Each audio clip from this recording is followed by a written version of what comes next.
guys, I am Lisa Bobet and I am starting the Delusional Faith YouTube channel, and so I just wanted to share our journey. I've tried to record this so far like 2 or 3 times, and I keep making the video super long because there's just so many parts of our journey where I feel like the details are so important, but I'm just gonna have to take those details out and then share them during another YouTube video where it's just about those details. So in a nutshell,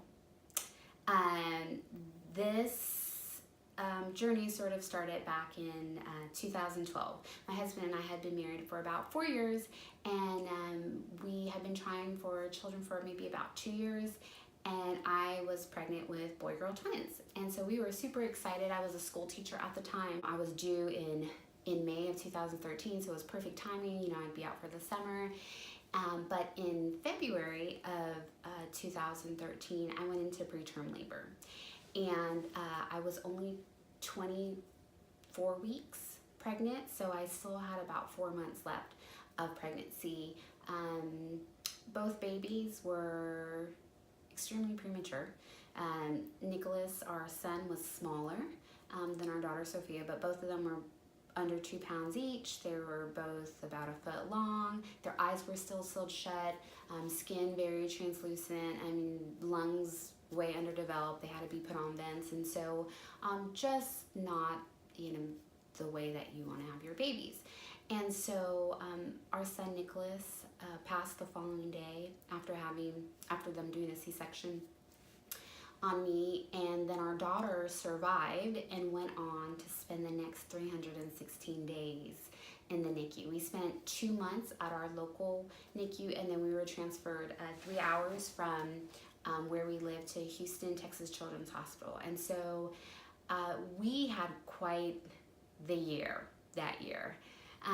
But as challenging as that year was, tears and everything, we feel like we found the golden ticket.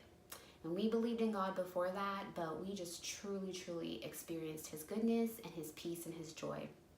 And as much as I would have loved to have my babies at the correct time and have both of them home and healthy, I know that we gain just something so immeasurable during that time. Just hearing God so clearly in our spirit, and just seeing His goodness and His faithfulness. And that might be confusing to some because they're like, hey, didn't you just say you lost a baby? Yes. And so that really hurt, but just getting to know God more personal through that pain.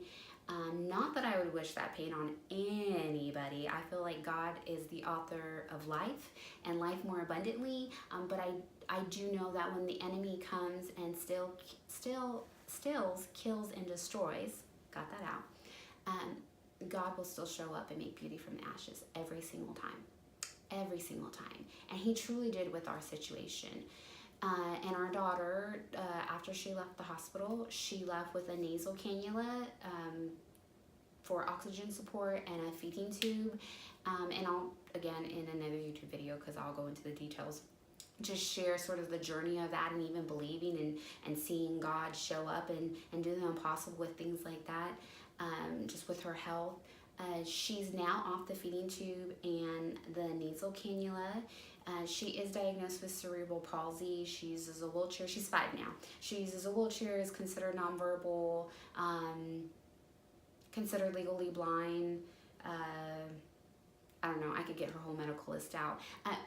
Basically, I know that most people look and say, you know, she's probably not going to do a whole lot.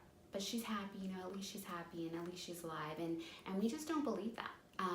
The same certainty that God placed in my gut about her breathing and her eating, and for a time period she had seizures, and those seizures stopping, is the same certainty He places in my spirit about her doing all things and doing them exceedingly well to glorify Him. And so nobody can convince me otherwise. You know, people are like, oh, that poor mama's in denial, or you know, they think I'm out of touch with reality, or that I'm hoping. And I don't really argue it anymore. You know, I used to try to argue because I'm like, no, it's different. It's like this. But I get it now, and I'm okay that people don't get it until they see it. And we fought this battle before, just on a different battlefield, you know, with her breathing and her eating and all these things. And so we just believe in full healing, and that's that. And so I want to encourage other parents to believe that way too. And I love studying biblical healing and just looking into scriptures and seeing how, you know, that's still for today. God is that same God that showed himself through Jesus Christ. That is the same God that heals today. And so that's that. I update people about Sophia, which sometimes can be a little weird because it's like, wow, like any stranger can really just go online and, you know, find pictures of my daughter. But I really do feel like the thing that outweighs that creepiness factor of it is that if I can just have one person gain hope, or let them see faith for, or just whatever it is, just the power that we have in our testimony, then it's worth it. And we'll deal with the creepiness thing later. So God is good, and God is good all the time. He is the author of life and life more abundantly, and that is the truth that we need to hold on to. And so, you know, people all the time will say, well, you know, maybe when God says she's going to do all things, they meant it like this, or maybe, you know, think about it like this, or, and I don't get offended, but it's pointless to even try to convince me, because I just know that I know that I know. And not only do I know that I know that I know, but the Bible tells me so. And that is truth above any truth. And so we'll just have to wait for all the other things to, all the other healings to, you know, manifest. It's happened before. So I am super excited just to share our story on this type of platform. And if you have any questions, you can email me or comment. I'm really bad with keeping up with social media, but I will try my hardest to answer your questions. And I'm an open book. I'm pretty transparent. I'm surprised I didn't cry on this video. Just ask me whatever. So have a great day, and remember to believe when it's beyond reason to believe. Bye.